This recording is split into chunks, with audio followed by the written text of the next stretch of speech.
बिस्मिल्लाहिर्रहमानिर्रहीम, अस्सलाम वालेकुम। Welcome to Suno tonight with Sadia Afzal. Program के पहले हिस्से में हम बात करेंगे साबिक वज़ीर आज़म नवाज शरीफ साहब की पार्टी सियासत में एक बार फिर से मुतहरिक होने पे। उनका जो कल का खिताब था पार्टी से, जिसमें उन्होंने काफ़ी पुरानी बातें भी की। इसका क्या मकसद है इस बार? अगर हम मुस्तकबिल की बजाय माजी की बातें करेंगे तो नवाज शरीफ साहब क्या हासिल कर सकेंगे, एक तो ये सवाल। और नवाज शरीफ साहब का पार्टी सियासत में मुतहरिक होना किस तरीके से पार्टी की मकबूलियत को एक बार फिर से उसमें इजाफा करने का बायस बनेगा। साथ ही साथ इसी हिस्से में ये भी बात करेंगे कि इमरान खान के खिलाफ जो नए नए नैब केसेस अब बन रहे हैं, उससे उनको सियासी फायदा होगा या नुकसान। प्रोग्राम का दूसरा हिस्सा हमारा मौशी सूरत हाल के हवाले से होगा।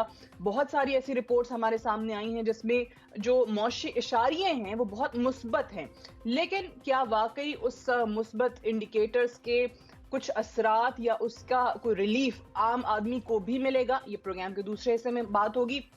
अब प्रोग्राम का तीसरा हिस्सा हमारा एडिटोरियल होगा सादिया स्टेक, जिसमें आज हम आपको अमेरिका की खारजा पॉलिसी के हवाले से बताएंगे और ये बताएंगे कि किस तरीके से अमेरिका अपनी मिलिट्री ताकत को फॉरेन पॉलिसी के टूल के तौर पे इस्तेमाल।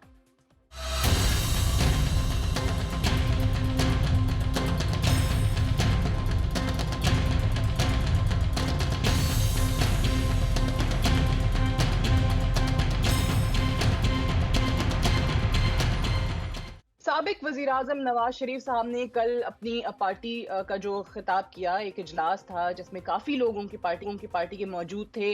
कुछ तो ऐसी बातें हैं जो उन्होंने दोहराई हैं, यानी कि उससे पहले भी उनका तज़किरा बहुत होता रहा है।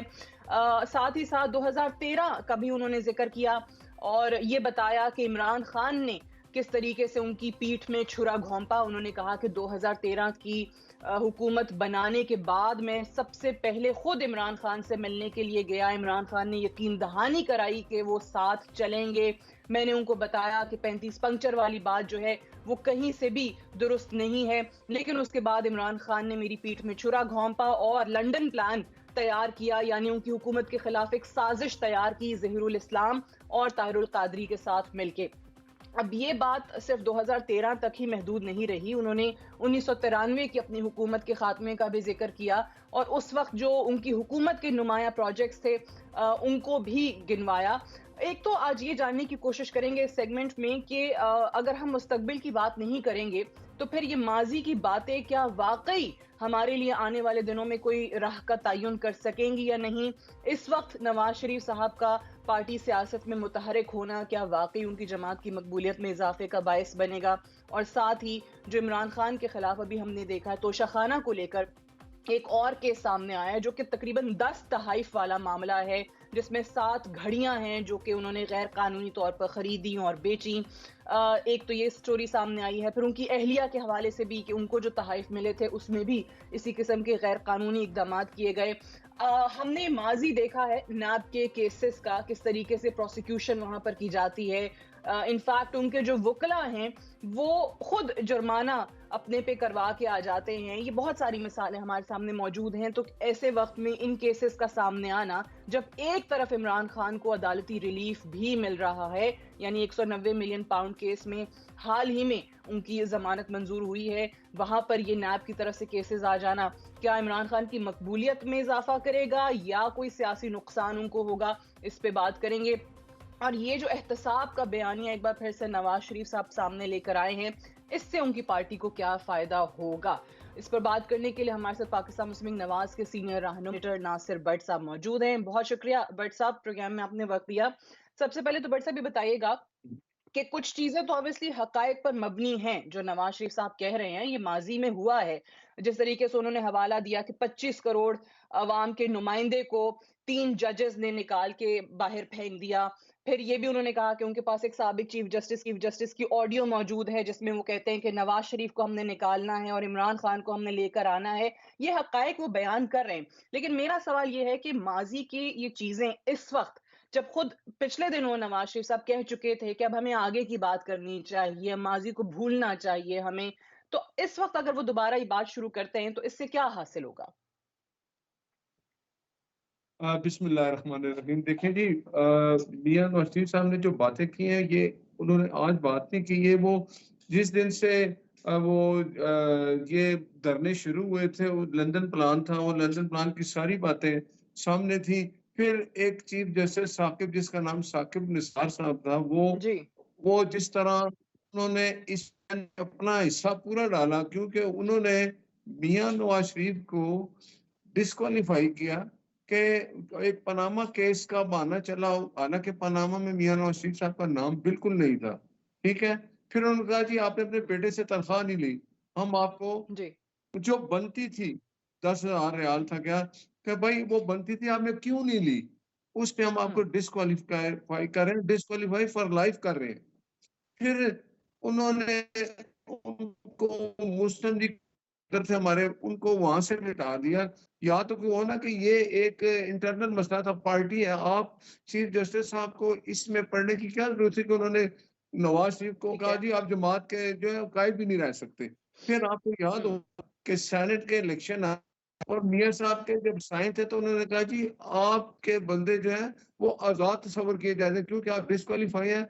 आपके बंदे जितने भी होंगे, आपको पता ही है सेनेट का इलेक्शन ऐसे ही हुआ था, हमारे सब बंदों जी। को आजाद रखा गया। उसका भी एक मकसद था कि जब सेनेट का इलेक्शन आया तो आपको याद होगा कि चेयरमैन सेनेट के लिए जब हाथ उठाते थे बाहर बंदे ज्यादा होते थे, अंदर जाते थे जब वो वोटिंग हम्म। होती थी तो कम होते थे। तो ये एक प्लानिंग सारी थी जिसके लिए मुल्क को, मियां साहब का ये मकसद है कि मेरे साथ आपने जो कुछ किया, वो जजेस जो अब मौजूद हैं वो जिंदा हैं, वो शौकत ठीक सिद्दीकी है। साहब, जिन्होंने बस मना कहा कि मेरे पास एक आ कहते हैं जी कि आपने नवाज शरीफ को हम्म। जेल से बाहर नहीं आने देना और उनकी बेटी को भी। हम्म। तो वो कहते हैं जी, मैंने पूछा कि कौन सा केस है, कहते हैं जी वो केस अभी जी। नीचे, उसकी सजा हो जाएगी, वो हमने मैनेज कर लिया है।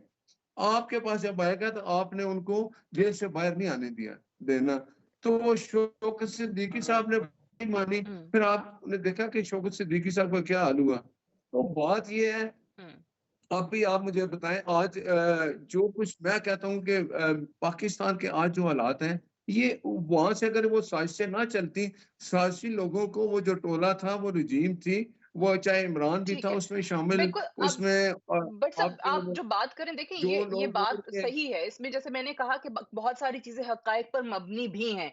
अब जब नवाज शरीफ साहब ये कहते हैं कि इमरान खान ने यकीन दहानी कराई, फिर पीठ में छुरा घोंपा, फिर साबिक चीफ जस्टिस की ऑडियो मौजूद है, जजेस ने जो है वो किस तरीके से उनको पैनमा पे निकाल दिया, 25 करोड़ अवाम का मैं नुमाइंदा था, ये सारी बातें अपनी जगह पर दुरुस्त हैं।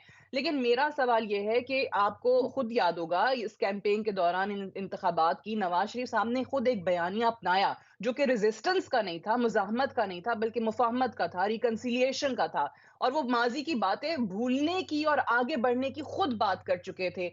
तो अगर अब अपनी बात से अब वो यहाँ वापस मुजाहमत पे आ रहे हैं या वापस वो एहतसाब की डिमांड कर रहे हैं, तो ये चेंज कैसे आया है? नहीं देखे, मैंने मियां साहब ने जब लाहौर वापस आए थे, उन्होंने मीनारे पाकिस्तान जी। में एक बात की थी कि मैंने इंतकाम की सियासत नहीं करनी, और ना ऐसा बिल्कुल। हुआ है। लेकिन एक बात है, एक हकीकत सी सामने चीज आई, वो जज अरशद मलिक की एक वीडियो भी थी, आपको पता होगा, उसमें भी जो कुछ वो कह रहा था, वो उन्होंने नाम लिया इजाजुल हसन साहब से। वो हम्म। एक, मुझे आप बताएं, एक सुप्रीम कोर्ट का जज जब किसी एक जज के ऊपर मॉनिटरिंग करेगा, आप मुझे बताएं उसकी कोई इतनी बेचारी की जरूरत है कि वो सुप्रीम कोर्ट के जज की बात नहीं मानेगा। वो हम्म। जज साहब उसको कहते थे कि आपने सजा देनी है नवाज शरीफ को, तो वो कहता था वो कि मेरे पास जो केस है उसमें मुझे ऐसी कोई चीज नजर नहीं आती, मैं क्या ठीक है। सजा दूं। उसने कहा नहीं बस आपने सजा देनी है। तो आप मुझे बताएं, इस तरह की साजिशें सामने भी आई हर, अगर इन लोगों को आज भी साकिब निसार जिंदा है, आसिफ सईद कोसा जिंदा है, वो मैं कहता हूँ ज़हीनुल इस्लाम साहब हैं, इनको बुलाएं। इनको काजी फायद ईसा साहब के साथ क्या हुआ आपको पता है, इमरान के दौर जी। में उनके खिलाफ जी, एक उनके खिलाफ रेफरेंस आ रेफ़रेंस गया। आ गया। बिल्कुल, बिल्कुल। लेकिन अब अगर आप जजेस के, वो इन जजेस के जो इस सारे मामले में या साज़िश में बकौल आपके नवाज़ शरीफ साहब के शामिल रहे, जिनके खिलाफ बाकायदा शवाहिद हैं, फिर उनका एहतसाब कौन करेगा? एक तरफ तो हमें इस वक़्त माहौल ऐसा बना हुआ है कि एक तरफ फ़ौज और अदलिया आमने-सामने या उनकी कशीदगी नज़र आ रही है, और फ़ौज के अपने अंदर जो हमारी आला अदलिया जुडिशरी है, उसके सीनियर तरीन जजेस में एक रिफ्ट और डिवाइड नज़र आ रहा है। देखिए, मैं एक बात करता हूँ कि जैसे ज़ुल्फ़िकार अली भुट्टो साहब को 45 साल बाद इंसाफ मिला ना, जी। चीफ जस्टिस सुप्रीम कोर्ट ने बेंच ने कहा जी कि भुट्टो साहब के साथ ज्यादती हुई, लेकिन वो हुँ, ये तो मान के ना कि अदालत ने गलत फैसला किया। मुझे बताएं, मैं कहता हूँ, मैं ये रिक्वेस्ट करता हूँ कि हमारे पार्टी के वर्कर लोग, सीनियर लोग भी, कि अगर आप काजी फैजल साहब एक बुला दें इनको, एक सो मोटो ले लें, एक्शन बुलाएं इनको, जी। साकिब निसार साहब को, आसिफ सईद तोता साहब को, ये को कि भाई आपने ये क्यों किया, ये प्रूफ सब मौजूद है, माने कि हमने गलत किया, हमने इस बुग़्ज़ नवाज शरीफ में आज पाकिस्तान इस हालत में खड़ा है। आपके बताया ना, आजकल 6 जजेस कहते हैं ना कि हम प्रेशराइज हो रहे हैं, हमें फैसले करने के लिए कहा जाता है, आपके सामने है ना, तो जजेस को हुँ, तो बड़ा बहादुर होना चाहिए। तो मैं शौकत अजीज साहब बहादुर थे, वो बोले, उनका क्या हाल हुआ, उन्होंने ये किया, उनको अगर आप पूछेंगे नहीं, कौम के सामने नहीं लाएंगे, तो कैसे फ्यूचर में तो ये चीजें खत्म करनी है ना, कि एक हुँ, अगर कोई जज साहब किसी कोई भी अदालत किसी को कह देती है फैसला, कभी जरूरी है कि सबको पसंद आए, लेकिन अगर वो अपनी अशवायत पेश करे, अपनी कहते हैं ना कि मैंने साबित किया जज अरशद मलिक ने कि नवाज शरीफ को मैंने सजा नहीं देनी थी, मुझसे सजा हुँ, दिलवाई गई, उसको आपने नौकरी से निकाल दिया, उसकी नौकरी चली गई, अल्लाह उसको जन्नत दे, लेकिन नवाज शरीफ की सजा किसी ने खत्म नहीं की।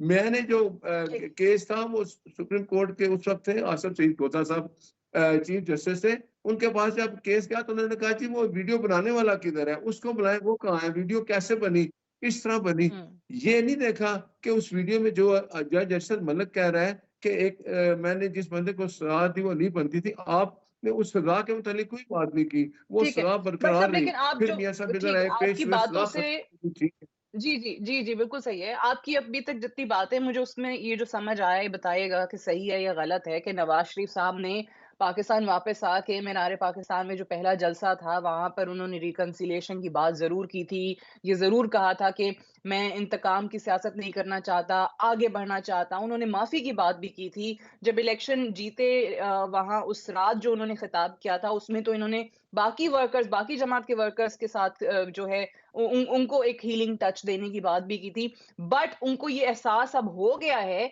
कि जब तक एहतसाब नहीं होगा, साज़िशों में मुलव्वस लोगों के खिलाफ कार्रवाई नहीं होगी, तो आप आने वाले दिनों की, मुस्तकबिल की कोई राह का तयन नहीं कर सकते। Is that correct? देखिए, वो ये कह रहे हैं कि साजिश करने वाले अगर इसी तरह हम तो देखेंगे कि इन लोगों को कुछ नहीं हो तो आने वाले वक्तों में फिर साजिश होगी। अगर साजिशों को हुँ, बेनकाब नहीं किया जाएगा, उनको कटघरे में नहीं लाया जाए कि आप लोगों ने ऐसा क्यों किया?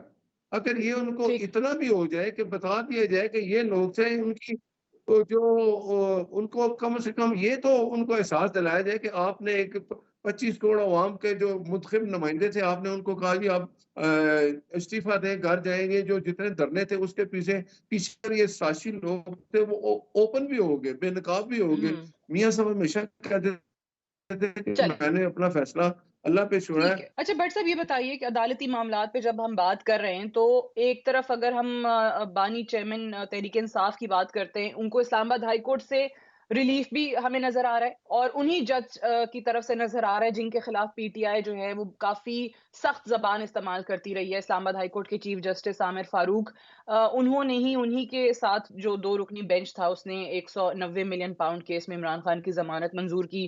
फिर एक और इस्लामाबाद हाई कोर्ट का 3 रुकनी बेंच जो है वो समाअत जो कि 1 साल से केस की हियरिंग शुरू नहीं हो रही थी इमरान खान की मुबज्जिना बेटी टेरियन व्हाइट वाला जो मामला है उसको भी समाअत के लिए अब मंजूर कर लिया गया है।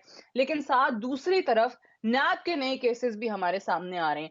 अब आप मुझे बताइए कि इस किस्म के केसेस से क्या खान साहब की मकबूलियत में मज़ीद इज़ाफ़ा नहीं होगा? इसका क्या सियासी फ़ायदा नहीं होगा उनको? नहीं, एक देखिए बात सुने, मुझे आप बताएं, काजी फायज ईसा साहब के खिलाफ भी तो एक पूरा एक्शन हुआ था जी, ना, जब इमरान खान की हुकूमत थी, हुआ है कि नहीं हुआ? तो बिल्कुल, बात ये बिल्कुल। है कि अगर ये कैरन का जो आपने केस कहा, ये तो खुली हकीकत है ना, आप भी इसको मानेंगे, मैं भी मानूंगा, दुनिया मानती है। अमेरिकन अदालत थी जिन्होंने, जब वो सीता वाइट मरने वाली बेचारी तो उसने कहा था कि मेरे पास एक अमानत है, तो मैं जो इसका मालिक है, जो इसका बाप है, मैं उसके हवाले करना चाहती हूँ। वो अदालत में गई, तो अमेरिकन अदालत ने इमरान खान ने पहले इनकार किया कि ये मेरी बेटी नहीं है, फिर उन्होंने कहा हम डीएनए ले लेते हैं। तो इमरान खान साहब ने फिर डीएनए देने से इनकार किया और बच्ची को एक्सेप्ट कर लिया जो लंदन में। तो बात ये है कि ये एक हकीकत है, अगर वो केस पहले रुका हुआ था, ये चला, ये तो अदालत का काम है, अदालत केस चलाएगी। इमरान खान अगर बेगुनाह है तो अपनी बेगुनाही वहां साबित करें, ओके भाई मेरे खिलाफ ये झूठा केस है, तो केस खत्म हो जाएगा। अगर इसमें कोई हकीकत है, मैं इस हक में नहीं हूँ कि इस तरह के काम देखें। जब से मुस्लिम लीग नून, पीपल्स पार्टी और एमकेएम की हुकूमत आई, आपको एक भी सियासी कैदी वहां नजर नहीं आएगा। ये जितने भी केसेस हैं ये पहले हैं, और मैं कहता हूँ कि अदालतों को फैसला कर देना चाहिए था। 9 मई के फैसले हो जाते तो ये बहुत अच्छा होता, क्योंकि 9 मई ऐसा वाकया, इमरान खान उसको पे माफी भी मांग ले। मैं ये कहता हूँ कि लीडर को माफी मांगनी चाहिए जब वो गलत फैसला हो जाता है, कुछ करता है, तो ये ठीक चीजें भी है, खत्म हो जाए। बिल्कुल लेकिन सही है। मियां लेकिन नवाज देखें, ये जो को नैब के इंसाफ मिले। केसेस हैं, ये माज़ी में कुछ अच्छी मिसालें हमारे सामने कायम नहीं हुई। खुद नवाज़ शरीफ साहब, उनकी बेटी मरियम नवाज़ साहिबा इस चीज़ का शिकार रही हैं। फिर वो केसेस बाद में ख़त्म भी नैब ने ही किए हैं। आप ही की जमात के साबिक वज़ीर-ए-आज़म शाहिद खाकान अब्बासी, वो एक बिल्कुल डिफरेंट मौक़िफ़ रखते हैं, और ये आपकी जमात का मंशूर भी रहा है कि नैब जैसा इदारा जो है वो बिल्कुल ख़त्म कर देना चाहिए। सो अगर वही नैब इस वक़्त किसी और सियासतदान के खिलाफ केसेस बनाता है, तो क्या उसकी कोई क्रेडिबिलिटी बाकी है? मैं आपकी बात मैं बिल्कुल ठीक कहता हूँ कि नैब ने ये जो किए काम, ये नैब को ये काम नहीं करने चाहिए। लेकिन मैं आपको बताऊँ, हुँ, इमरान खान साहब कहते हैं ना कि मैंने अपोज़िशन में है ना अभी, तो वो आप उनकी बातें सुने, वो कहते हैं मैंने तो हुकूमत से बात ही नहीं करनी, मैंने तो आर्मी चीफ से बात करनी है। जी। इस बात पे भी अगर अपोज़िशन हुकूमत एक जगह बैठ जाए, टेबल टॉक हो जाए, तो जो नैब के इस तरह के इदारे हैं जो ख़ासकर वो बनाई सियासी लोगों के लिए बनाया गया था, मुशर्रफ के दौर में बना था ये नैब, ठीक है? तो ये हुँ। बैठ के साथ, लेकिन आप अपोज़िशन और हुकूमत बैठे तो इसमें भी इत्तेफ़ाक हो जाए, इसको ख़त्म कर दें। लेकिन इकट्ठे बैठेंगे तो कुछ बात होगी ना। इमरान साहब तो किसी के साथ बैठते ही नहीं, बात ही नहीं करते।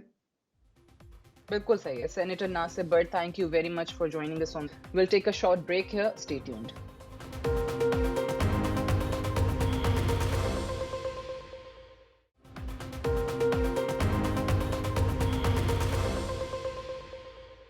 Welcome back. प्रोग्राम के इस हिस्से में हम बात करेंगे पाकिस्तान की मौशी सूरत हाल के हवाले से, जहां कुछ मुस्बत इशारे भी मिलते हैं, जहां इंडिकेटर्स में बेहतरी आती है। वहीं पर काफ़ी ऐसी रिपोर्ट्स भी सामने आई हैं जो कि मईशत की कुछ अच्छी मंजरकशी नहीं करती हैं।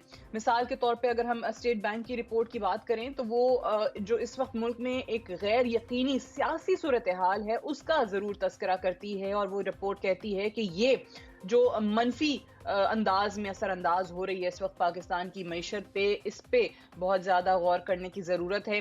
फिर साथ ही यूनाइटेड नेशंस की रिपोर्ट को देखा जाए तो वो कहते हैं कि जी रवा माली साल पाकिस्तान की मईशत 2% से तरक्की करेगी। अलबत्ता जो आईएमएफ के साथ हमारा $3 बिलियन का स्टैंड बाय अरेंजमेंट है, उससे मईशत को मुस्तहकम करने में मदद मिलेगी, और जो मुल्की ज़र मुबादला है उसमें काफ़ी हद तक इजाफा हो सकता है। लेकिन इसमें एक बड़ी दिलचस्प बात यह है, जो कि आईएमएफ की तरफ से भी कहा जा रहा है, कि जो हमारे इतने भारी कर्जे हैं, उन कर्जों के ऊपर जो हम सूद की अदायगी करते हैं, वो बहुत ज़्यादा बोझ डाल रही है पाकिस्तान की मईशत पे। यहाँ पे अगर जिक्र करें, जो रवा माली साल पहले 9 महीने की रिपोर्ट है, उसके मुताबिक अंदरूनी और बैरूनी कर्जों पर 5,518 अरब रुपए सूद अदा किया गया है। फिर साथ ही साथ अगर देखें तो पाकिस्तान की जो सूद की अदायगी है, वो हुकूमत के अखराजात या हुकूमत की जो आमदनी है उसको भी अगर देखा जाए तो उससे भी बढ़ चुकी है। फिर कर्जों के हवाले से ही ये कहा गया कि जुलाई से मार्च विफाकी हुकूमत की कुल आमदनी जो थी वो 5,313 अरब रुपए थी, और जैसे मैंने आपको पहले बताया कि अगर आप देखें पहले 9 महीनों के कर्जाजात पे सूद की अदायगी, तो आपको कुछ खास डिफरेंस जो है आमदनी में और इस सूद की अदायगी में नजर नहीं आता। फिर इस साल जो सूद है उसकी अदायगी इस वक्त कहा जा रहा है अंदाजे के मुताबिक 8,371 अरब रुपए तक जा सकती है, और अगले साल 9,787 अरब रुपए आपको सूद की मद में अदा करने पड़ेंगे। आईएमएफ की तरफ से एक बार-बार जो डिमांड की जा रही है पाकिस्तान से, जो कि बड़ी जायज़ डिमांड है और हर बार हम देखते हैं कि ऐसा होता है, वो ये कि हुकूमत अपने अखराजात में, अपने एक्सपेंसेस में कमी करे। ये किस तरीके से मुमकिन है, इस सेगमेंट में ऑब्वियसली वो भी बात करने की कोशिश करेंगे।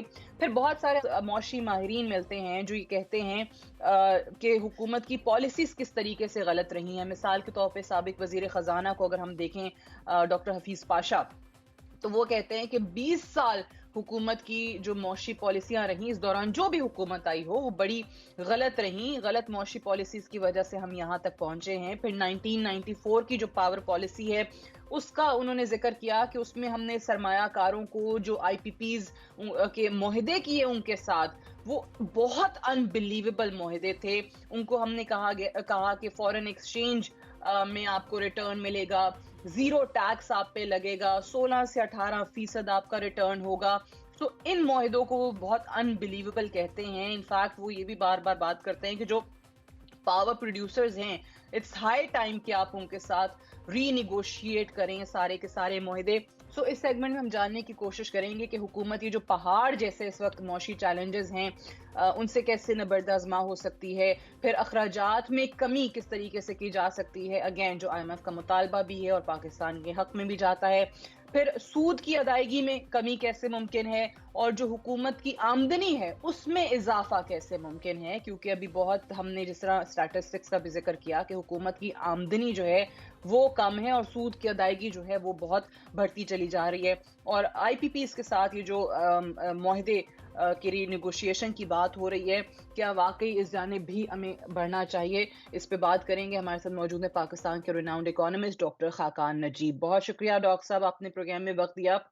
आपसे कई बार हमारी बात हुई आईएमएफ के हवाले से कि आईएमएफ के पास जाना चाहिए, नहीं जाना चाहिए। आपने हर प्रोग्राम में कहा कि आईएमएफ के पास जाने के अलावा इस वक्त हमारे पास कोई रास्ता है नहीं, इनएविटेबल है। आईएमएफ भी इनफैक्ट वो डिमांड्स कर रहा है जो पाकिस्तान को बहुत पहले से ही खुद से ही कर देनी चाहिए थी।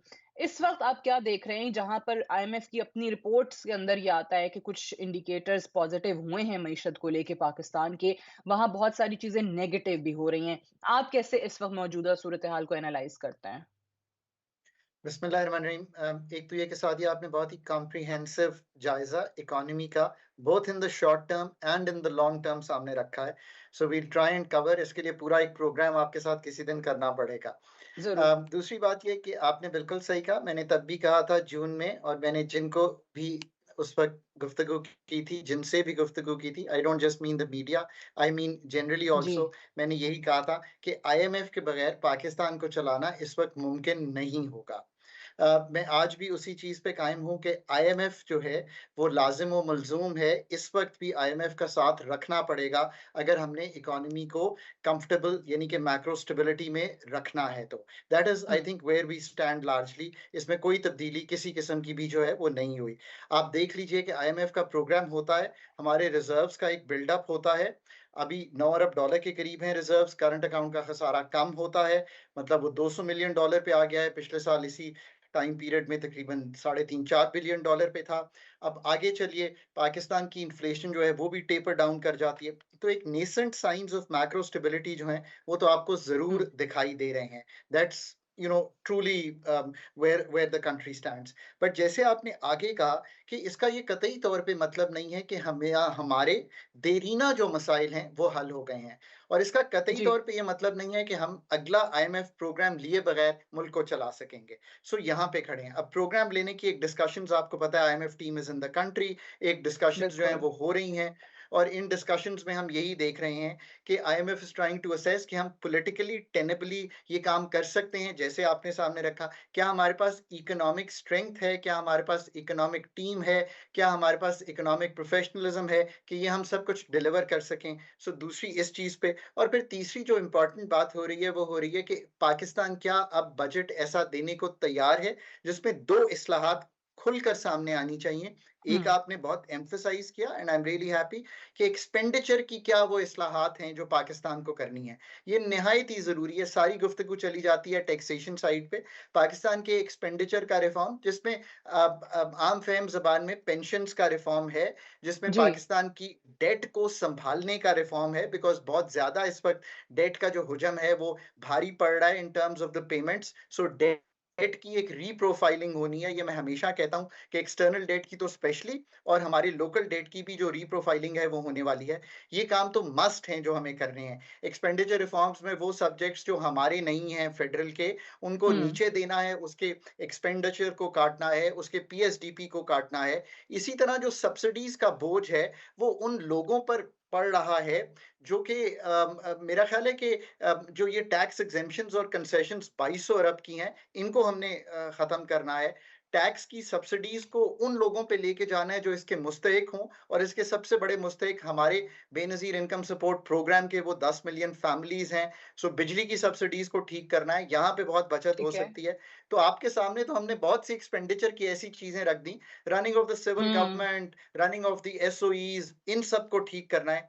That's true. Sadia do you अब हैव लेकिन द उसमें बहुत ज़्यादा सियासी मसलहतें या जो भी कह लें हिकमत अमली वो आड़े आ जाती है। जैसे एक तरफ हम देखते हैं कि बार-बार ये कहा जाता है कि जी आपकी गैर यकीनी सूरत-ए-हाल जब तक मुस्तहकम नहीं होगी, मईशत मुस्तहकम नहीं होगी, आपके ब्लीडिंग एसओईज़ हैं जिनका आपने ज़िक्र किया, इट्स जस्ट वन एग्ज़ाम्पल। उसमें भी आपको पॉलिटिकल डिफरेंसेस नज़र आते हैं। एक जमात कहती है कि नहीं हम इसके हक में नहीं है, एक जमात कहती है कि नहीं हमारा मंशूर है, हमने करना ही करना है। लेकिन मामलात फिर अपने वीक हुकूमतों को देखते हुए किसी की भी हुकूमत आ जाए फिर वो रोक दिए जाते हैं। टैक्स एग्जम्पशन का आपने जिक्र किया, बड़ी अच्छी बात है कि उसको खत्म करना है। जो लोग मुस्तहिक नहीं है वो क्यों इस चीज से मुबर्रा हों, फिर वो उसमें भी कोई रुकावटें आ जाती हैं। तो आपकी नजर में आखिर सबसे बड़ी हर्डल है क्या इन सारे इकदाम को लेने की?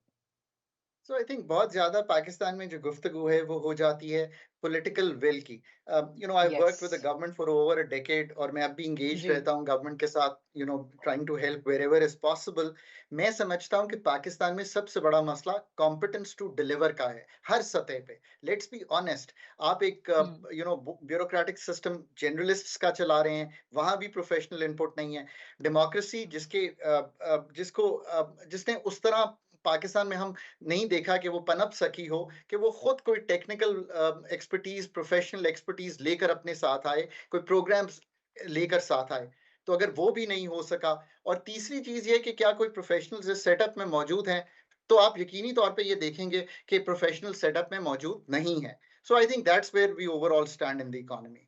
अच्छा डॉक्टर साहब एक बात ये भी बताइएगा, अभी जिस तरह से हफीज पाशा साहब जिक्र कर रहे हैं, हमारे बहुत सारे ऐसे लोग हैं जो कि हुकूमतों का हिस्सा रहे हैं, खुद उस वक्त उनके पास इख्तियार रहा है कि वो फैसले कर सके लेकिन नहीं कर पाते, और बाद में आके हमें पता चलता है कि जी सिर्फ उनकी हुकूमत नहीं, उससे पहले भी जो 5-6 हुकूमतें गुजरी हैं उनकी भी मुआशी पॉलिसीज बड़ी खराब रही हैं।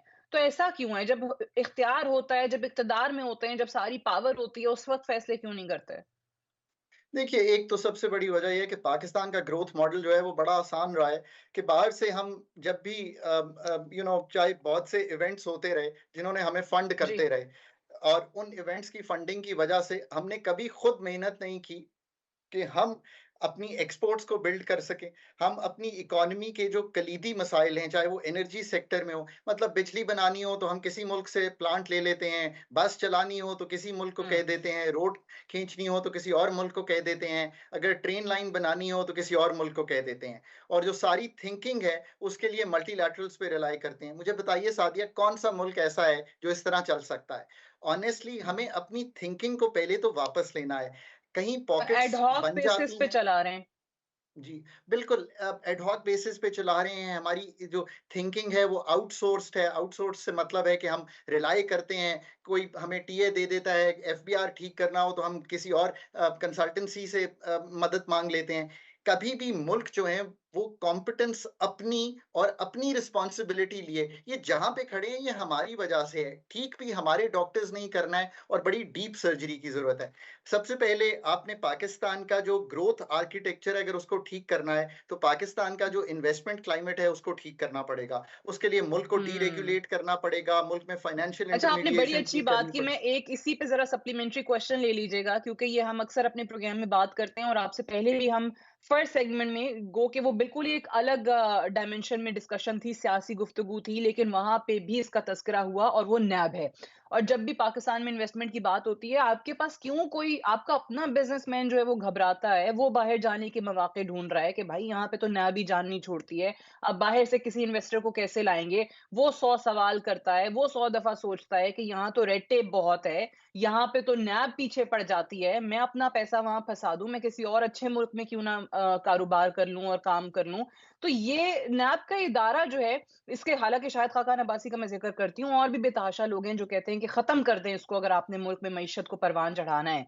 तो आप इससे एग्री करते हैं कि इस किस्म की चीज़ें, इस किस्म के इदारे जो हैं, वो मईशत को पनपने नहीं देंगे? देखिए, हमारा जो इस वक़्त निज़ाम है, उसमें इतना बर्डनसम निज़ाम है। नैब के अलावा भी आप देखें, पाकिस्तान का एक रेगुलेटरी बर्डन ये है कि 100 से ऊपर रेगुलेटरी इदारे हैं। हुकूमत का जी। फुटप्रिंट हर जगह पे, चाहे वो एविएशन हो, चाहे वो जहाज़ उड़ाना हो, चाहे वो बिजली बनाना हो, हर जगह पे बहुत हेवी है। गवर्नमेंट हुँ। खुद एक जिस तरह चल रही है, उसमें जो काम जल्दी-जल्दी होने चाहिए, प्राइवेटाइज़ेशन, इन्वेस्टमेंट की रिजीम को ठीक करना, वो हम कर नहीं पा रहे। सो ये एक हुँ। नैब को ठीक करने से मसला हल नहीं होगा। मैंने आपके सामने जितनी चीज़ें रखी हैं, ये सब चीज़ें करनी पड़ेंगी। पॉकेट्स ऑफ प्रोफेशनल जिसे कहेंगे कॉम्पिटेंस, जो लोग डोमेन नॉलेज के बगैर अगर कोई चीज़ करें ना, इसको आपको अगर जर्नलिज़्म की डोमेन नॉलेज नहीं है एंड यू ट्राई जी। टू बी एन एंकर, फिर this is the whole part. आप कभी कैसे यस। किसी ऐसे डॉक्टर के पास जाती हैं अपने दिल का इलाज कराने जो कार्डियोलॉजिस्ट ना हो, आप उनको मैं कह दूँ हुँ। सर्जन के पास, आप कहेंगी कितने बेवकूफ़ाना एडवाइस दे रहे हैं। This is what is stopping Pakistan. So एक एक तरफ नैब का फुटप्रिंट है, एक गवर्नमेंट का फुटप्रिंट है, एक रेगुलेशन का फुटप्रिंट है, एक इन्वेस्टमेंट क्लाइमेट को ईज़ नहीं कर पा रहे और एक कॉस्ट ऑफ डूइंग बिज़नेस का फुटप्रिंट है। इन सब चीज़ों को मिलाएँ तो पाकिस्तान यहाँ पे खड़ा हुआ है। हुँ। और फिर ऑफ अच्छा, कोर्स लास्टली एक एक डॉक्टर साहब, एक बिल्कुल सही है, मेरे पास टाइम कम है। ये एक बहुत अहम जो नुक्ता हम पहले आईपीपीज़ के हवाले से मैं हफ़ीज़ पाशा साहब का भी ज़िक्र कर रही थी कि जिसमें वो कहते हैं कि अनबिलीवेबल मुआहदे हमने किए हैं आईपीपीज़ के साथ उस वक़्त। उनको हमने कहा फॉरेन एक्सचेंज में आपको रिटर्न मिलेगा, 16 टू 18% मिलेगा, ज़ीरो टैक्स आपको लगेगा। सो ये तमाम चीज़ें हमारे सामने रही हैं और बहुत अरसे से हो रही हैं। So do you think that it's high time we renegotiate with the power producers? I have been the first one to say कि जो इस वक़्त चाइनीज़ मुआहदे हैं, जो 2016-17 में हुँ। हुए हैं, 15 अरब डॉलर के करीब है। इसको हमें इसकी जो डेट है, उसको रीप्रोफ़ाइल करना पड़ेगा, वरना ये जो बिजली का इतना बोझ है, ये हम सह नहीं सकते। प्लस जो हमारा एक्सटर्नल पेमेंट हर साल होती है, उसका भी बोझ नहीं सह सकते। इसमें कोई दो राह नहीं आ रहा नहीं है। बट ये जो मुआहदे हुँ। हुए हैं, देखिए ये एक्सपीडियंसी में हुए हैं। अगेन अगर एक प्रोसेस चल रहा होता, हम डैम बना रहे होते, हम अपनी जो डिस्कोस हैं उनको ठीक रख रहे होते। 600 अरब की तो इस वक़्त जो है आईपीपीज़ को अगर इस तरह हुँ। ठीक भी करेंगे तो 50 अरब रुपए की बेहतरी आएगी सिस्टम में। 600 अरब की तो चोरी और लॉसेस हैं, तो उसको तो ठीक कीजिए। I know it is very easy to blame the rest of the world, but we must जी। Take our own house in order. That is the most important thing. आप वो 600 अरब बचा लें, आपकी बिजली की कीमत खुद ही 6-8 रुपए नीचे आ जाएगी। सो व्हाट आई एम हुँ। ट्राइंग टू से इज कि बहुत सी ऐसी चीजें हैं जिनको इकट्ठा करना है। आईपीपीस ठीक वो फरमा करना है। रहे हैं, साथ आपको टीएनडी लॉसेस, साथ आपको कलेक्शन, साथ आपको एफिशिएंसीज, जेनकोस में जितनी ठीक। आपको जिसको हीट रेट टेस्टिंग करते हैं, ये सारे काम आपको करने पड़ेंगे। Right, doctor Khaqan Najib, thank you very much on the show. Will take a break here. Break से वापस जब आप आएँगे तो आप हमारा एडिटोरियल देखेंगे जिसमें हम आपको यूएस की फॉरेन पॉलिसी के हवाले से बताएँगे और आपको ये बताएँगे कि कैसे अमेरिका अपनी मिलिट्री ताकत को फॉरेन पॉलिसी के टूल पर के तौर पे यूज़ करता है। हमारा ये एडिटोरियल होगा Sadia's take which was recorded earlier in our studio right after this short break. Stay tuned.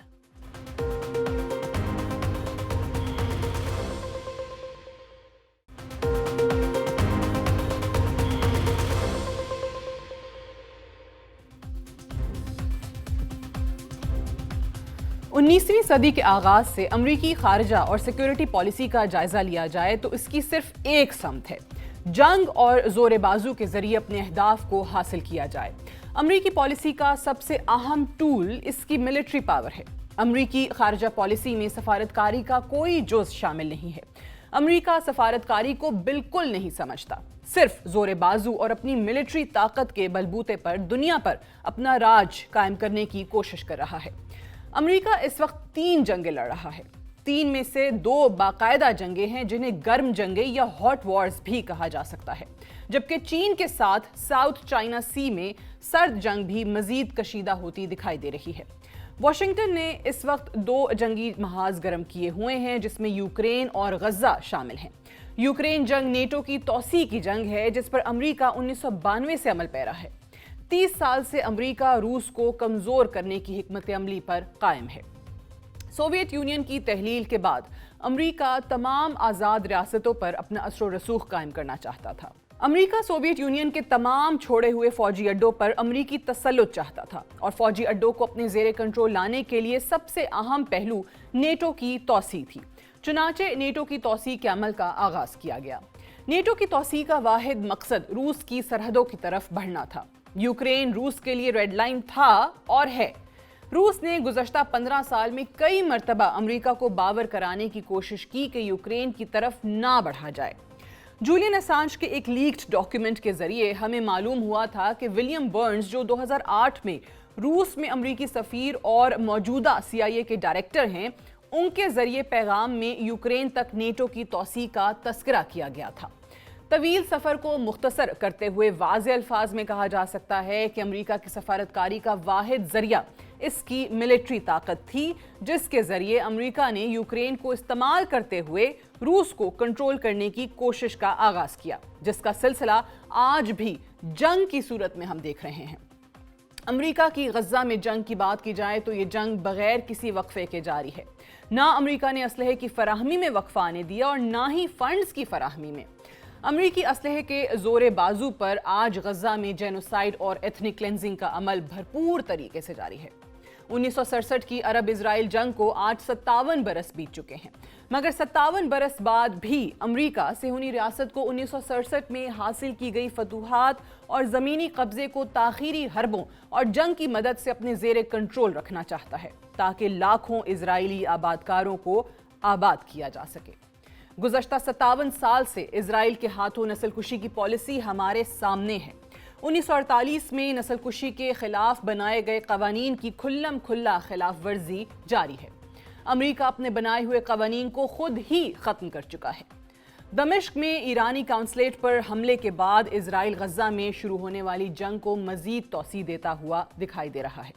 गुज़श्ता रात दमिश्क में ईरानी काउंसलेट पर हमले का रद्द-ए-अमल देते हुए ईरान ने इजराइल पर बराह रास्त हमला करते हुए तकरीबन 300 ड्रोन और क्रूज मिसाइल्स फायर किए, जिसमें इजरायली दिफाई तंसीबात को निशाना बनाया गया। ईरानी मीडिया का कहना था कि 50% अहदाफ को निशाना बनाया गया, जबकि इजरायली तर्जुमान का कहना था कि सिर्फ चंद ईरानी मिसाइल इजराइल की सरजमीन पर गिरे, जिससे सिर्फ इंफ्रास्ट्रक्चर को मामूली नुकसान हुआ। गजा से अमरीका की मदद से शुरू होने वाली जंग मुकम्मल मशरिक़ वुस्ता को अपनी लपेट में ले सकती है। अमरीका की तीसरी सर्द जंग चीन के साथ जारी है, जिसका इल्ज़ाम चीन पर लगाया जाता है। दरअसल ये साबिक सदर बराक ओबामा की बनाई गई पॉलिसी है।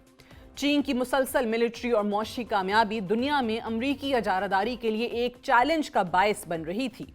अमरीकी खारजा और सिक्योरिटी माहिरीन का मानना था कि China is getting too big and too powerful. चीन अपनी मिलिट्री और मौशी ताकत की वजह से अमरीका के लिए एक सिक्योरिटी थ्रेट साबित हो रहा था। गुज़श्ता 40 साल में चीन दुनिया की किसी भी जंग का हिस्सा नहीं रहा। इसके बावजूद अमरीका चीन को अपने लिए एक खतरा तस्वर करता है। अमरीका ने चीन की मईशत का मुकाबला करने के बजाय अपनी मिलिट्री ताकत के जरिए चीन का घेराव किया हुआ है। अमरीका चीन के हमसाया ममालिक के साथ मिलकर नए इत्तेहाद बनाकर खुद को मजबूत करने की कोशिश कर रहा है, ताकि चीन का रास्ता रोका जाए। जब चीन रद्द-ए-अमल देता है तो अमरीका की तरफ से कहा जाता है कि देखें, चीन एक खतरा है और चीन दुनिया को कंट्रोल करने की कोशिश करता है। आज के एडिटोरियल के इख्तिताम पर हम वाज़े अल्फाज में कह सकते हैं कि अमरीका की खारजा पॉलिसी मिलिट्री ताकत और मिलिट्री इंडस्ट्रियल कॉम्प्लेक्स पर कायम है। अमरीकी खारजा पॉलिसी का दारोमदार अमरीकी अवाम के मुफादात में नहीं, वाशिंगटन अपने खारजा और सिक्योरिटी अहदाफ, झूठ, मिलिट्री ताकत और जंग के खौफ से दुनिया भर में चला रहा है। अमरीका दुनिया में तबाही का रास्ता इख्तियार किए हुए है। गुज़श्ता कई दहाइयों से दुनिया भर में जंगों की बदौलत अमरीका अपनी पॉलिसीज को दुनिया भर में लागू करने की कोशिश में मसरूफ़ अमल है। That's all for tonight. Good night and Allah Hafiz.